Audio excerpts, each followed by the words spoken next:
네, 11월 셋째 주일 추수감사주일인데 오늘 예배 오신 여러분들 환영하고 축복합니다. 오늘은 마가복음 8장 11절에서 21절까지의 말씀을 통해서 누룩 전쟁이라는 제목을 가지고 함께 말씀을 나누기 원합니다. 우리는 지금 마가복음 8장을 살펴보고 있습니다. 지난주에는 칠병이어라고 불리는 기적을 통해서 예수님께서 떡 7개와 물고기 몇 마리를 가지고 4,000명을 먹이시고 7광주리를 남기신 사건을 우리가 함께 살펴보았습니다.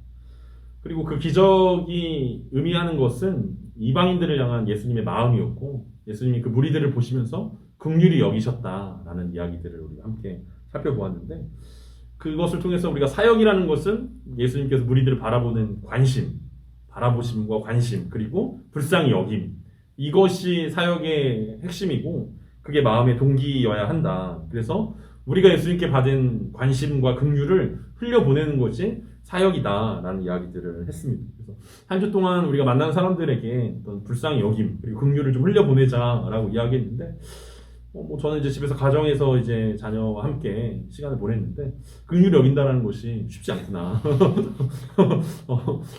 내 안에 화가 많구나. 그래서 굉장히 그 누군가를 긍휼히 여겨준다라는 거. 그래서 사실은 모르는 사람을 긍휼히 여겨주는 거는 어쩌면 좀 쉬울 수 있겠다라는 생각들을 해요. 우리가 뭐 어떤 아프리카의 어떤 가난한 아이들 도와줍시다, 어떤 불쌍히 여겨줍시다 이러면은 또 우리 가운데 긍휼함들이 생기는데 바로 옆에 있는 사람들을 긍휼히 여겨줍시다라고 이야기하면 사실은 당장 이해관계가 있기 때문에 긍휼히 여긴다라는 것이 참 쉽지 않구나. 예수님의 마음으로 품는다라는 거, 예수님의 마음을 흘려보내준다라는 것이 참 쉽지 않은 일들이구나라는 생각들을 하면서 아직 멀었다 라는 생각들을 하게 됐는데 그래서 계속해서 끊임없이 예수님의 그 긍휼히 여기심을 우리가 좀 묵상했으면 좋겠습니다. 예수님께서 산상수훈을 통해서 긍휼히 여기는 자는 긍휼히 여김을 받겠다라고 말씀하셨는데 우리는 그 말씀을 보면서 내가 긍휼히 여김 받는 존재구나 라는 생각들은 하지만 그렇다면 우리 가운데 약속으로 긍휼히 여기라는 말씀들은 좀 집중하지 않을 때가 있는 것 같다라는 생각들을 합니다. 오늘은 예수님의 갈릴리 사역의 마지막 부분을 살펴보려고 합니다. 1장부터 좀 길긴 했지만 오늘 8장 중반부에 이르기까지 예수님은 마가복음에서 갈릴리 중심으로 했던 사역을 이제 마무리하십니다. 이게 일부예요. 마가복음의 일부가 갈릴리 중심으로 했던 갈릴리 안쪽과 바깥쪽에 갈릴리 중심으로 사역했던 이 마가복음의 일부가 이제 오늘 이야기로 마무리됩니다. 다음 주부터는 2부가 시작되는데 2부는 좀 짧습니다. 그러니까 이 갈릴리에서 이제 예루살렘으로 가는 부분을 이제 마가복음 2부라고 보고 예루살렘에서 예수님께서 십자가에서 죽으시고 부활하시는 장면이 3부, 예루살렘에서의 이야기가 3부에 해당합니다. 오늘은 그 여느 때와 마찬가지로 예수님의 기적 이후에 가르침이 등장하지 않습니까? 다른 마가복음 우리가 앞에서 살펴봤던 것은 예수님이 기적을 베푸시거나 가르침을 베푸신 다음에는 이후에 또 다시 또 다른 가르침들이 이어지는데 오늘도 지난주에 칠병이어 기적 이후에 예수님의 가르침과 해석이 등장합니다. 그리고 그 해석의 중심에 이제 누룩이라는 게 있는데 그 예수님의 해석과 가르침을 통해서 우리가 어떻게 하면 누룩 전쟁에서 승리할 수 있는지 우리에게 주시는 그 예수님의 은혜들을 우리 마음에 새기는 시간들 되었으면 좋겠습니다.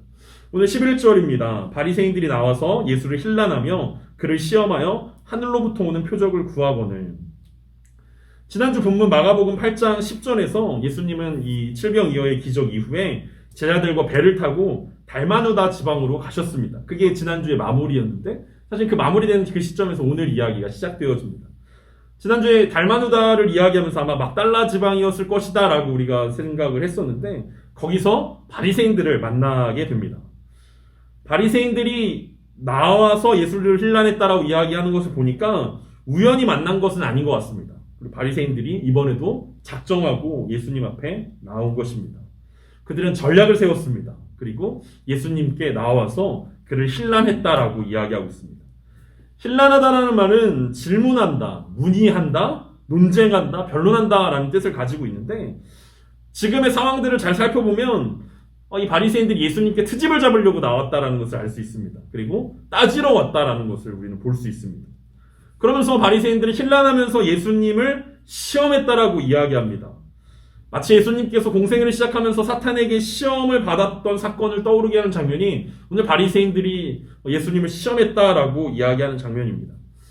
사실 성경에서 시험했다라는 이야기들이 주로 바리새인들과 서기관들이 예수님께 나왔을 때 시험했다라는 이야기들을 쓰는데, 사실 바리새인과 서기관들이 예수님을 시험할 수 있는 어떤 실력이 있냐, 어떤 그런 존재냐라고 생각했을 때 사실 말도 안 되는 장면이긴 한데, 주로 바리새인들과 서기관들이 예수님께 시험했다라고 이야기합니다. 그리고 시험할 실력이 안 되는 사람이 시험을 하면 어떻게 되는지는 성경에 정확하게 기록되어 있습니다. 사도행전 5장에 보면 아나니아랑 삽비라가 나오는데, 아나니아와 삽비라가 땅을 판 돈을 절반만 헌금하고 숨겨놨다가 결국 죽게 되는 사건이 있습니다. 그때 베드로가 삽비라한테 뭐라고 이야기하냐면, 어찌 주의 영을 시험하려고 하느냐라고 이야기했을 때 결국 혼이 그에게서 떠났다라고 이야기하지 않습니까?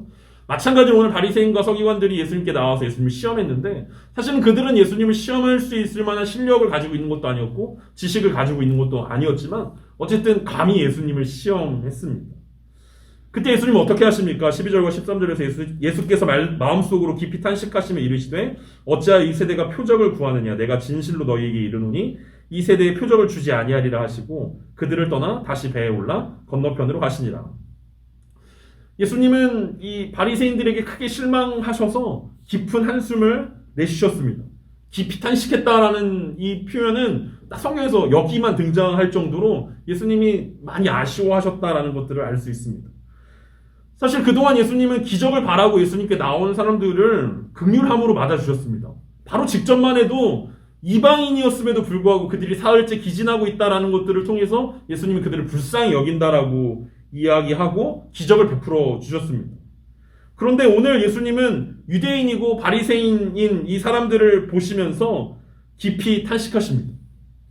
그러니까 이방인인 사람들은 불쌍히 여기셨고 오히려 유대인인 바리새인들에게는 깊이 탄식하시면서 슬퍼하셨다는 것들을 볼 수 있습니다.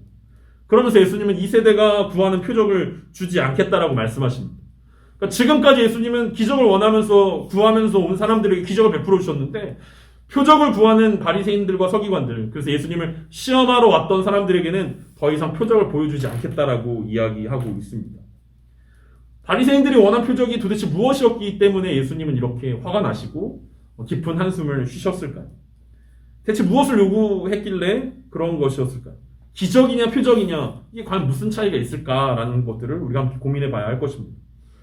바리새인들이 어떤 사람들입니까? 우리가 알고 있는 것처럼 바리새인들은 지금 엄청 준비해서 나온 사람들입니다. 예수님의 일거수일투족을 관찰하고 분석하고 어떻게 하면 예수님을 공경에 빠뜨릴까를 연구했던 사람들입니다.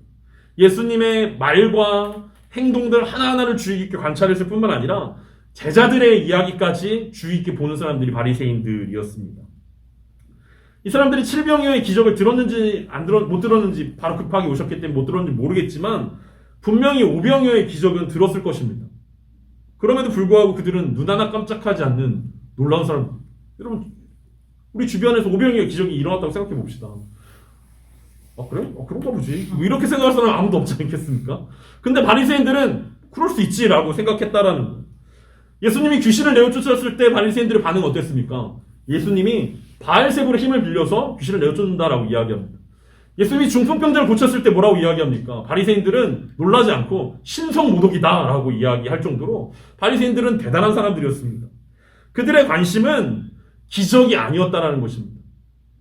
그들의 관심은 예수님이 바로 메시아냐라는 데 관심이 있었고, 그들이 생각하기에 메시아로서 보여줄 수 있는 표적이 뭐였냐면 그것은 로마 군대를 무찌를 수 있는 군사력, 그리고 지도력, 그리고 바로 이전 세대 때 일어났던 마카비 혁명처럼 어떤 이스라엘을 잠시 동안이었지만 독립시켜줄 수 있는 어떤 그런 메시아를 기다렸기 때문에 이들이 지금 예수님께 표적을 구하고 시험했던 것은 바로 그런 능력이 있냐, 한번 보여줘봐라. 너 군사들이 아무도 없지만 너 제자들이랑 함께 로마 군대에 이길 수 있냐, 이 상황 가운데서 이스라엘을 정말 구원해 줄 수 있는 메시아냐, 그걸 증명해봐라 라고 이야기하는 것이었다라는 것입니다. 그래서 이스라엘을 해방시켜서 우리가 원하는 그 하나님 나라가 오게 해라. 이스라엘이 로마로부터 독립해가지고 정말 하나님만 섬기는 그런 나라가 될 수 있도록 만들어내라. 하지만 예수님은 그들의 요청을 당연히 들어줄 수 없었습니다. 그리고 그들의 굳어진 마음 때문에 예수님 마음이 상하셨습니다. 그래서 예수님은 이 세대에게 표적을 주지 않겠다라고 말씀하시고 다시금 배에 올라 건너편으로 가셨다라고 이야기하고 있습니다. 그러면서 14절의 이야기가 이어집니다. 제자들이 떡 가져오기를 잊었음에 배에 떡 한 개밖에 그들에게 없더라. 앞에서 이야기했던 것처럼 마가복음 1부는 갈릴리 호수를 중심으로 이루어진 사역이었기 때문에 예수님은 배를 자주 타셨습니다. 오늘도 이제 배를 타고 이어지는 내용입니다. 이쪽에서 저쪽으로 이동할 때 걸어가는 것보다는 배로 이동하는 것이 빨랐기 때문입니다. 문제는 배를 타고 이동할 때마다 어떤 사건들이, 핵심적인 사건들이 일어났다라는 거죠. 첫 번째 사건 여러분 기억하십니까? 마가복음 4장에서 배 안에서 풍랑을 만났지만 예수님이 고물에서 주무시고 있었던 사건이 있었습니다. 그때 그 사건을 통해서 제자들이 배워야 했던 것은 무엇이었습니까? 예수님이 고물에서 주무시고 계신데 제자들은 풍랑 때문에 죽게 되었다라고 예수님께 원망했던 그 장면이었는데 그가 누구이기에 바람과 파도를 잔잔하게 하는가라는 어떤 그런 교훈이 있었습니다. 두 번째 배에서 일어났던 사건은 마가복음 6장에서 오병이어 사건 이후에 예수님이 먼저 제자들을 보냈는데 나중에 밤중에 예수님이 바다 위를 걸어 올라오셨던 사건이었습니다. 그리고 오늘 세 번째면서 마지막 배에서 일어난 사건입니다. 앞선 사건과는 조금 다를 수 있지만 사실 같은 사건의 연속입니다. 마가가 지금 이야기하고 싶은 것들을 우리가 생각해 봐야 된다는 거예요. 제자들이 떡을 가져오기를 잊었는데 떡 한 개밖에 그들에게 없었다라고 어떤 묘사해주고 있지 않습니까? 이거는 약간 그때 당시 제자들의 이야기가 아니라 마가가 추가한 내용이라는 거죠. 제자들은 떡 가져오기를 잊었는데 배에 떡 한 개가 있었다라는 것입니다. 여러분, 제자들은 떡 가져오는 것을 잊었습니다. 그런데 마침 배에 떡 하나가 있었습니다. 이 떡 하면 무슨 생각이 들어야 됩니까? 떡 하나. 하나의 떡. 오병이어와 칠병이어의 사건을 경험했던 제자들이 떡이 하나가 있구나라는 것들을 이 묘사를 보면서 그때 당시의 성도들과 오늘 우리 가운데 생각나게 하는 것은 무엇입니까? 마가는 제자들이 떡을 가져오는 것을 잊었다라고 이야기하면서 그들에게는 사실 떡 하나가 있었다라고 이야기합니다. 이 떡은 예수 그리스도를 이야기하는 것입니다. 그들은 오병이어와 칠병이어를 통해서 경험했던 어떤 떡들을 잊었을지 몰라도 그 배에 예수님이 함께하고 있었기 때문에 사실은 아무런 문제가 되지 않는 상황이었다라는 것을 마가는 이야기해주고 있다라는 거예요. 그럼에도 불구하고 이전의 풍랑 속에서 예수님과 함께라면 아무 문제가 없었다라는 사실들을 배웠어야 함에도 불구하고 제자들은 그것들을 배우지 못했습니다. 여전히 깨닫지 못하고 있다는 사실들을 오늘 마가는 이렇게 표현하고 있습니다. 그들은 떡을 가져오는 것을 잊었지만 그 배에는 떡이 한 개가 있었더라. 이렇게 마가는 보여주고 있는 것입니다. 그러면서 예수님께서 그 제자들이 떡을 가지고 오지 않았다라는 이 사실들을 기억하면서 15절과 16절의 이야기가 이어집니다. 예수께서 경고하여 이르시되 삼가 바리새인들의 누룩과 헤롯의 누룩을 주의하라 하시니 제자들이 서로 수군거리기를 이는 우리에게 떡이 없음이로다 하거늘. 떡이 없어서 이제 걱정하고 있었던 제자들에게 예수님은 마침 바리새인의 누룩과 헤롯의 누룩을 주의하라고 말씀하십니다. 마태복음에서는 이 이야기를 뭐라고 이야기하냐면 바리새인과 사두개인의 누룩을 주의하라고 하시면서 그 누룩이 바리새인과 사두개인들의 가르침, 교훈이었다라고 설명하고 있고 같은 본문이 누가복음에서는 바리새인의 누룩을 주의하라고 하면서 누룩, 즉 외식이다라고 설명하고 있습니다. 그러니까 마태복음에서는 이 바리새인과 사두개인들의 누룩이 그들의 교훈이라고 이야기했고 누가복음에서는 외식하는 바리새인들의 외식을 주의해야 된다라고 해석했다면 오늘 마가복음에서 이야기하고 있는 이 바리새인과 헤롯의 누룩은 무엇을 의미하고 있습니까? 우리는 계속해서 마가복음을 하나님 나라의 관점으로 살펴보고 있는데 그렇다면 오늘 이 누룩도 하나님 나라의 관점으로 생각해 봐야 할 것입니다. 왜 예수님께서 갑자기 바리새인의 누룩을 주의하라고 이야기했겠습니까? 그것은 앞에서 바로 바리새인들이 표적을 예수님께 요구했기 때문에 예수님이 바리새인의 누룩을 주의하라고 이야기한 것 아니겠습니까? 그렇다면 앞에서 살펴본 것처럼 바리새인들이 예수님께 요구하던 하나님 나라가 예수님이라는 메시아를 통해서 정치적으로 군사적으로 나타나야 된다. 어떤 그 이야기를 했던 것과 이어서 생각을 해본다면 결국 바리새인들의 누룩은 이 하나님 나라에 대한 오해 때문에 생겨난 일들이고 자신들이 원하는 나라를 세워줄 메시아들을 기다렸고 그들은 그 편견과 그것 때문에 예수 그리스도를 믿지 못한다라고 이야기했던 불신앙이 바리새인들의 누룩이었을 것입니다.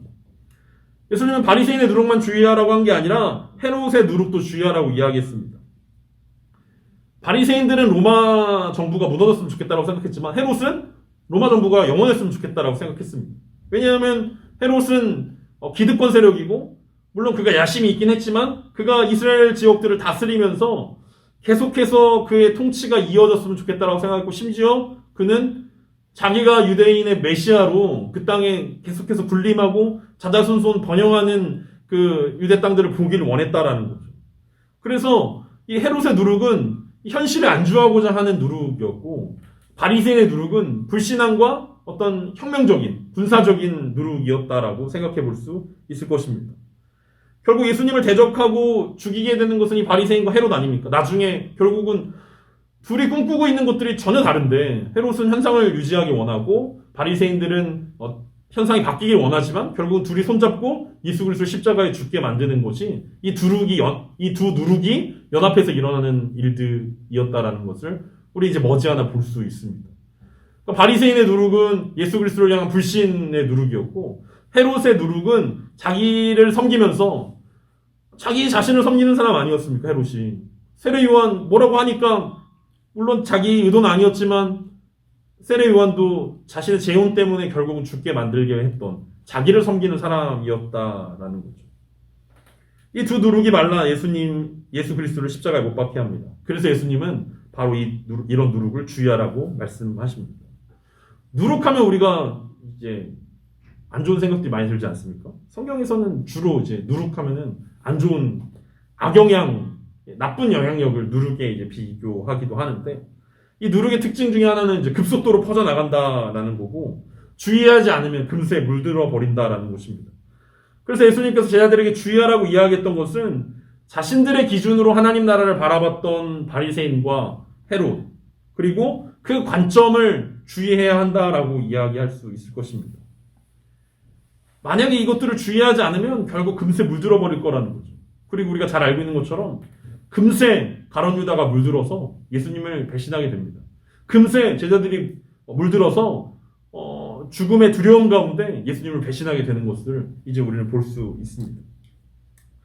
만약에 이 제자들이 예수님과 배를 같이 타고 가다가 이 바리새인과 헤롯의 누룩을 조의하라고 얘기를 들었다면 만약 우리가 오늘 예수님께서 우리 삶 가운데 찾아오셔서 예수님의 차를 같이 타고 가고 있는데 예수님 우리 가운데 뭘 주의하라고 이야기하겠습니까? 어떤 누룩을 주의하라고 이야기할 것 같습니까?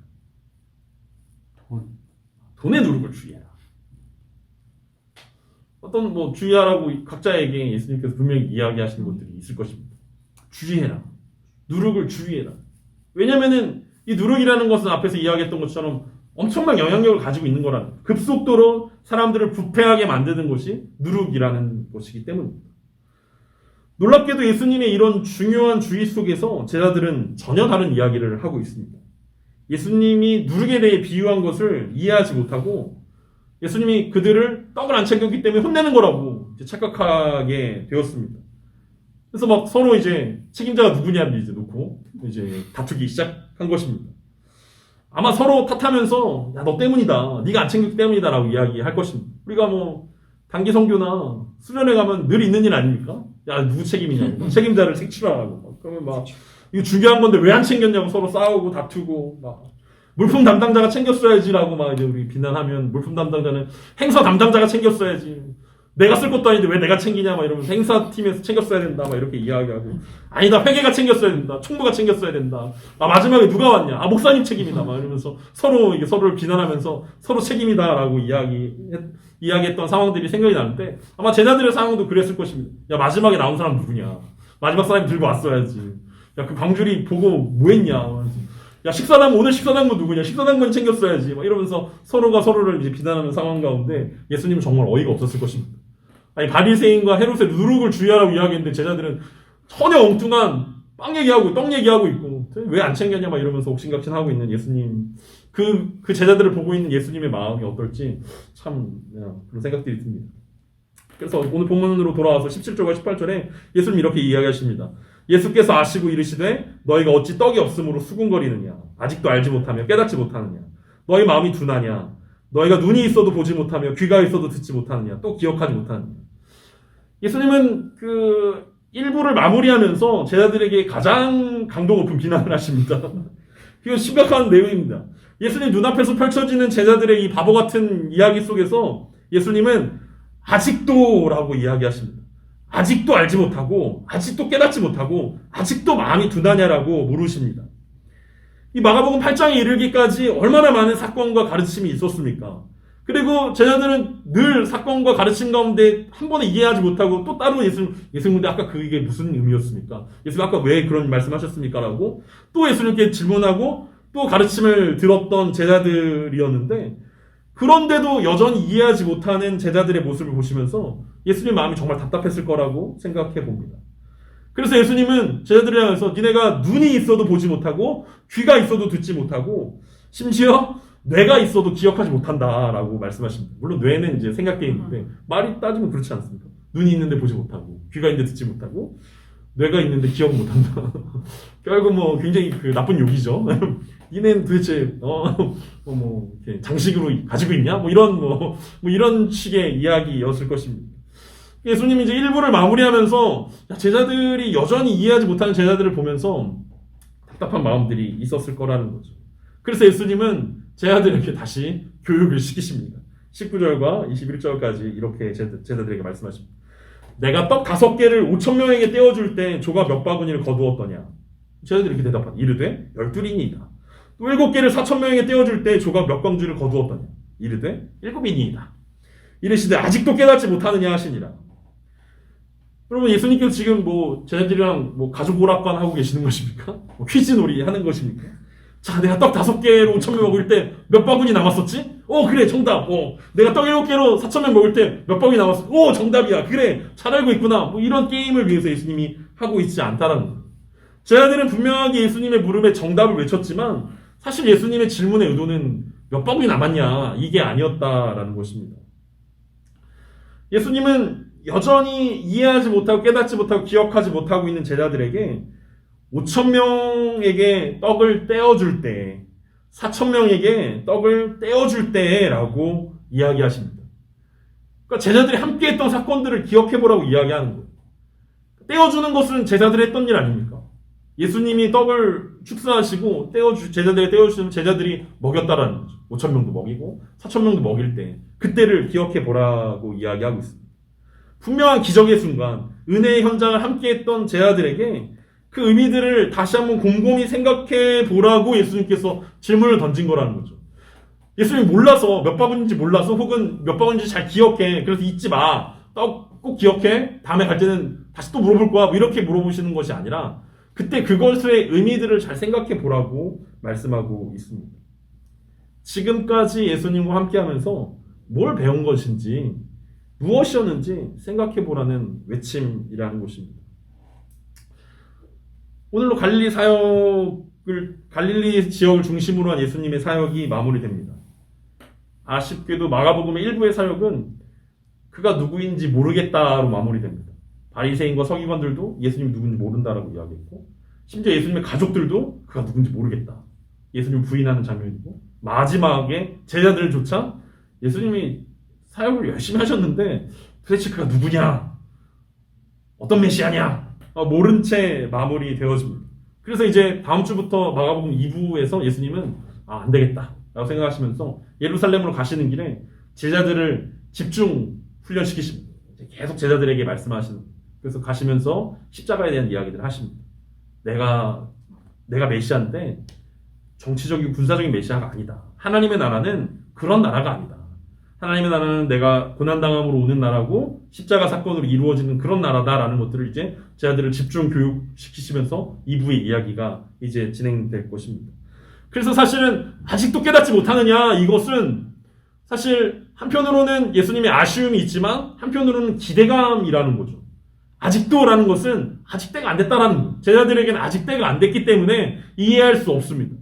하지만 바리새인과 서기관들처럼 아예 떼놓은 자식이냐, 아예 얘네는 포기하고 그냥 탄식하면서 얘는 절대 안 된다 이게 아니라 제자들에게는 아직도라는 희망과 기대의 메시지라는 거죠. 아직은 제자들이 이해하지 못하지만 언젠간 이해하게 될 거라는 거죠. 그리고 언젠간 이해하게 되면 이 제자들을 통해서 하나님의 나라가 확장되어지는 일들이 일어나게 될 것입니다. 제자들은 예수님의 십자가 사건까지 예수님을 제대로 알지 못하지만 부활 이후에 깨닫게 될 것입니다.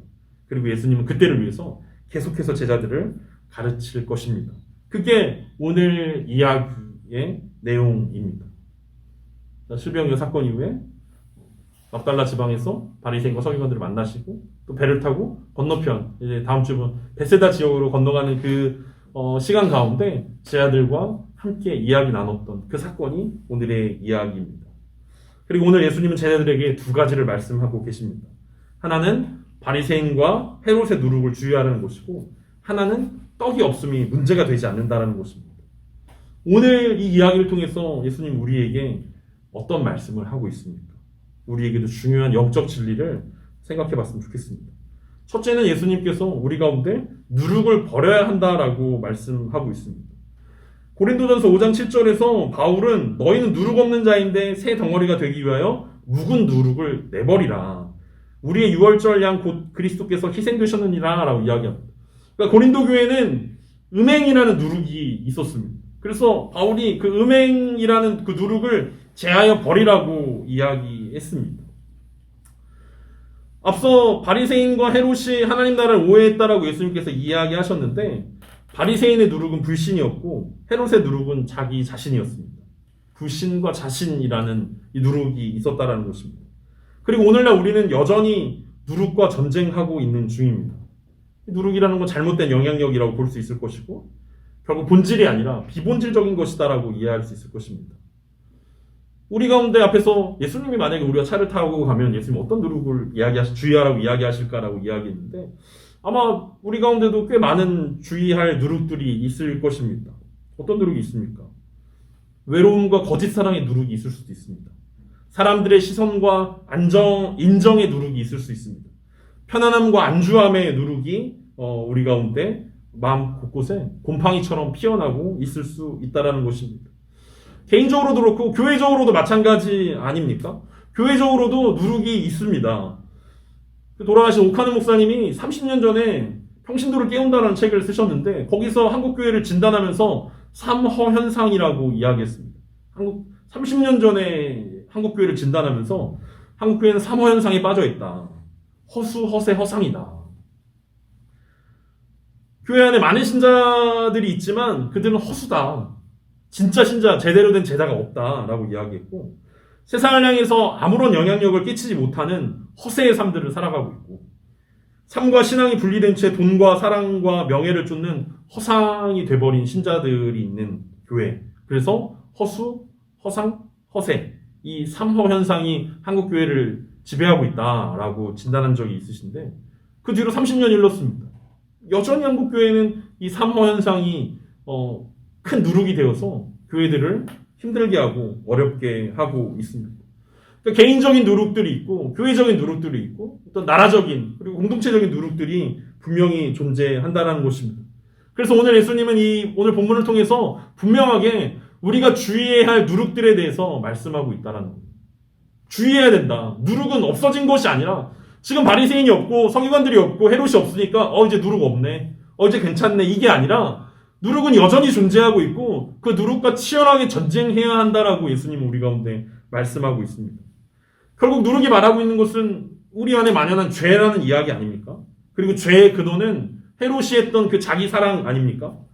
바리새인이 예수님께 표적을 구했던 것이나 헤롯이 세례 요한을 마음대로 죽였던 것, 둘 다 자기 자신을 너무 사랑해서 일어난 일 아닙니까? 오늘 예수님께서 우리 가운데 오신다면 자기 사랑의 누룩을 주의하라고 말씀하실 것입니다. 이 자기 사랑에는 돈도 있을 수 있고 편안함이 될 수도 있고 허세가 될 수도 있고 자신의 이로움이 될 수도 있고 여러 가지 것들이 포함될 수 있지만 결국은 자기 사랑 때문에 자기 나라를 꿈꾸는 것이 아니라 하나님 나라를 살아가기 위해서는 이 자기 사랑이라는 그 누룩을 제거해야만 한다라는 것이 오늘 예수님께서 우리 가운데 말씀하고 있는 것입니다. 두 번째로 예수님은 오늘 이 이야기를 통해서 또 한 가지 영적인 교훈들을 우리 가운데 주시는데 버렸으면 채워야 한다는 것입니다. 오늘은 추수감사주일입니다. 한 해를 돌아보면 여러분 감사할 것이 많이 있지만 그 중에 가장 감사할 것은 그래도 우리가 함께 예배를 드리고 있다는 거 아니겠습니까? 함께 교회를 시작했다는 것이 정말 감사한 일입니다. 저에게는 그런데 여러분들에게는 어떨지 모르겠습니다. 네, 저에게는 정말 감사한 일입니다. 비본질적인 것들 가운데 휩쓸리지 않기 위해서 본질을 쫓아서 새롭게 교회를 시작한 것이, 그리고 그것에 여러분들과 함께하고 있다는 것이 얼마나 감사한 일인지 모릅니다. 또한 뭐 영상으로 함께 예배드리고 계신 분들도 감사한 일들이고, 물심양면으로 후원해 주시는 분들도 진심으로 감사 인사를 이 자리를 빌어서 드립니다. 갑자기. 근데 이제 우리가 예배를 드린 지 이제 9개월째입니다. 문제는 비본질 그리고 누룩을 제거했다라는 거예요. 제거하기 위해서 나왔다라는 거죠. 새롭게 시작했다라는 거예요. 버렸는데 그럼 뭘로 채우고 있냐? 이게 우리의 질문이라는 거죠. 저의 질문이라는 거예요. 버렸는데 그럼 뭘로 채우고 있냐? 비본질적이다라고 생각한 것들이 너무 많기 때문에 본질을 추구하면서 나왔어요. 근데 그럼 본질로 채우고 있냐? 많은 사람이 아닌 한 영혼의 가치를 두고 사역이 아니라 예배에 집중하는 공동체, 이것을 꿈꾸면서 나왔는데 편해는 졌잖아요, 우리가. 굉장히 편해졌는데, 그래서 굉장히 편한데 아무것도 안 하니까 예배만 드리면 되니까 참 편한데 좋은데, 여기서 멈춘다면 과연 예수님께서 원하시는 교회? 예수님께서 원하시는 공동체? 예수님께서 원하시는 것이겠느냐라는 질문이 들게 된다라는 거죠. 오늘 제자들은 예수님께서 분명하게 헤롯과 바리새인의 누룩을 주의하라고 이야기했는데 제자들은 전혀 딴소리합니다. 제자들의 걱정은 바리새인들의 물들까봐, 헤롯의 물들까봐가 아니라 당장 떡이 없는데 떡 때문에 걱정하고 있지 그런 누룩 때문에 걱정하고 있지 않다라는 거예요. 당장 눈앞에 보여지는 것이 더 중요하고 떡 없음이 걱정되는 일들이지 뭐 그런 영적인 이야기나 하나님 나라는 이미 오히려 바리새인이나 헤롯보다 훨씬 더 뒤에 일어날 일들이라고 생각합니다. 우리가 이제 내년에는 이제 방황을 끝내고 어딘가 정착해야겠다라는 생각들을 하는데, 오늘 말씀을 준비하면서 과연 그게 정말 중요한 일이냐, 그게 핵심이냐라고 이야기했을 때 사실은 그렇지 않다라는 거예요. 정말 중요한 것은 우리가 누룩을 제거했으면 그 제거한 누룩에 뭔가 중요한 것들을 채워야 한다는, 그리고 과연 우리가 채워가고 있냐라는 것. 그 채워가기 위해서 다시 우리는 어떤 건물이 필요하고 재정이 필요하고 어떤 사역이 필요하다라고 이야기한다면 우리는 벗은 것을 다시 입는 어리석은 이야기의 주인공이 될 수밖에 없다라는 거죠. 결국 우리의 관심은 내가 뭘로 채우고 있는가에 있어야 한다는 거죠. 그리고 제자들이 뭘로 채워야 하냐면 분명한 것은 제자들에게 그 배 안에 떡 하나가 있었다라는 거죠. 예수 그리스도로 채워야 한다는 거죠. 그 빈자리를, 누룩을 제거하고 남은 빈자리를 떡 하나이신 예수 그리스도로 채워야 했음에도 불구하고 제자들은 여전히 떡이 없다라는 현실적인 문제 때문에 고민하고 있었다라는 것들을 보면 어쩌면 오늘 본문의 제자들과 지금 저의 상황이, 그리고 우리의 상황이 너무 똑 닮아 있는 것은 아닌가라는 생각들을 합니다. 비본질을 피했는데 결국은 본질을 고민하다가 다시 비본질로 돌아가려고 하는 이런 이야기를 우리가 하고 있는 것은 아닌가. 새수를 새 부대에 담으라고 시작했는데 막상 새수를 헌부대에서 꺼냈는데 막상 꺼내고 나니까 내가 헌술이었어. 새 부대에 담으려고 했더니 내가 헌술이네. 이거 어떡하지? 예수님께서 우리를 새술로 만들어 주셨는데 그래서 이제 새 부대에 담아야 되는데 여전히 우리는 헌부대 다시 헌부대로 돌아가야 되나? 다시 헌걸로 다시 채워야 되나? 그래도 그때 했던 뭐 그런 것들 재밌었는데 그때 그래도 좋았는데 그때 이런 것들이 있었는데 지난주에 그 삼각김밥 만들면서 그런 생각했잖아. 그래도 삼각김밥 만들면서 그래 재밌었는데 아침에 커피도 마시고 사람들 나눠주고 재밌었는데 그게 정말 본질적인 것들이었냐라고 이야기했을 때 사실은 아닌데 그때를 그리워하고 추억한다라는 거죠. 그리고 그런 것이 있었으면 좋겠다라고 다시 생각하게 만들고 있다라는 거죠. 제자들은 떡이 많지는 않았지만 생명의 떡이신 예수님이 그들과 함께 계셨습니다. 사실 그것이면 충분한 이야기였습니다. 예수님 한 분으로 충분하면 사실 떡이 있냐 없냐는 중요하지 않습니다. 우리가 멀리 떨어져서 보면 그렇잖아요. 예수님 보리떡 5개로 5,000명 먹일 수 있는 분인데 제자들이 떡이 없으면 예수님 못 가르치시는데 기적 못 일으키시는데 떡이 있어야 예수님이 기적을 베푸실 수 있는데 떡을 안 가져왔네. 마중물을 준비해놓고 있어야 되는데 늘 가슴속에 도시락 하나는 품고 있어야 되는데 이런 생각으로 떡없음을 걱정하고 있다면 예수님이 어떤 분인지 전혀 이해하지 못하고 예수님과 함께한 하나님 나라를 전혀 이해하지 못했다라는 것입니다. 여러분, 제자들에게 떡만 있었으면 걱정거리가 없었겠습니까? 제자들이 떡. 제자 한 명이 이럴 줄 알고 내가 떡 5개 숨겨놨지. 자, 여기 있습니다. 자, 이제 기적을 원할 수 있어. 이렇게 했습니다. 그러면 누군가는 또 얘기했어. 야, 떡만 가져오면 어떡해. 고기 가져왔어. 물고기 왜 안 가져왔어? 라고 이야기했겠지. 물고기만 있으면 그들의 걱정이 끝났겠습니다. 야, 물은 어디서 물은? 야, 여기 물 못 마시네. 물 가져왔어야지.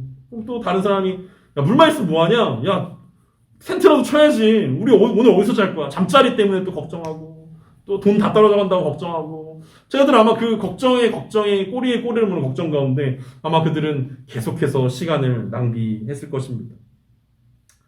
누룩을 피하면 끝나는 게 아니라 누룩을 대신해서 그리스도로 채워야 한다는 그리스도로 충만케 해야 한다는 것입니다. 그것이 오늘 예수님께서 우리 가운데 주시는 중요한 숙제입니다. 그래서 예수님이 제자들에게 바보 같은 산수 질문들을 던진 거예요. 몇 개나 할게? 몇 명 먹였게? 예수님께서 우리 가운데 똑같은 질문을 던지셔야겠습니까? 제자들이 기억을 못하기 때문에 기억력을 위해서 한 번 더 복습시켜줘야지 이르셨겠습니까? 제자들이 무엇을 많이 준비하고 많이 해야 되기 때문에 예수님께서 말씀하신 것이 아니라 삶을 그리스도로 채우지 않으면 간신히 피한 이 누룩 그리고 이 곰팡이 같은 이 누룩 전쟁 가운데서 이길 수 없다라는 이야기들을 예수님께서 하시고 있다는 거예요. 간신히 피했는데 누룩은 간신히 피했는데 피하고 가만히 냅두면 또 누룩은 어디선가 스물스물 기어 나온다라는 거죠. 마치 곰팡이처럼 어디선가 또 나온다라는 거예요. 닦았는데 치웠는데 또 나온다라는 거예요. 거기를 예수 그리스도로 채우지 않으면 우리의 삶과 우리의 마음도 마찬가지라는 거예요. 우리가 예배를 드리면서 늘 하는 일이 그런 거 아닙니까? 이번 주에 하나님 실패했습니다. 이번 주에 우리 또 죄 지었습니다. 주님 예수 그리스도의 보혈로 덮어주시고 용서해 주시고 다시 시작하겠습니다. 라고 우리가 다시 현실로 돌아가면 또 우리는 그 누룩과의 전쟁을 또 한다, 똑같이 한다는 거예요. 그리스도로 채워지지 않았기 때문에 우리는 반복적으로 계속해서 이 전쟁을 끝낼 수 없다라는 거예요. 또 닦고 또 씻고 또 깨끗하게 하고 또 페인트질하고 또 이번 주도 못 채웠네. 이번 주도 또 변화되지 않았네. 다음 주에는 잘 해야지. 계속 이 전쟁 가운데서 우리가 끝낼 수 있는 방법은 이 전쟁을 끝낼 수 있는 방법은 우리가 그리스도의 군사가 되어서 그리스도로 채우는 길밖에 없다라는 거예요. 성경에 보면 이 누룩은 늘 부정적인 의미로 사용되어집니다. 그런데 딱 한 번 긍정적인 의미로 사용되어진 적이 있는데 그게 어디냐면 누가복음 13장 18절에서 21절에 예수님께서 하나님 나라의 비유를 할 때 딱 한 번 누룩이 긍정적으로 표현된 적이 있습니다. 제가 한번 20절과 21절 읽어드리겠습니다. 또 이르시되 내가 하나님의 나라를 무엇으로 비교할까? 마치 여자가 가루 서말 속에 갖다 넣어 전부 부풀게 한 누룩과 같으니라 하셨더라. 성경에서 딱 한 번 누룩이 긍정적으로 표현된 적이 있는데 여기가 누가복음 13장 21절입니다. 그리고 한 여자가 가루 서말 속에 누룩을 넣어서 부풀게 한 누룩처럼 하나님 나라가 그렇게 될 거라는 거죠.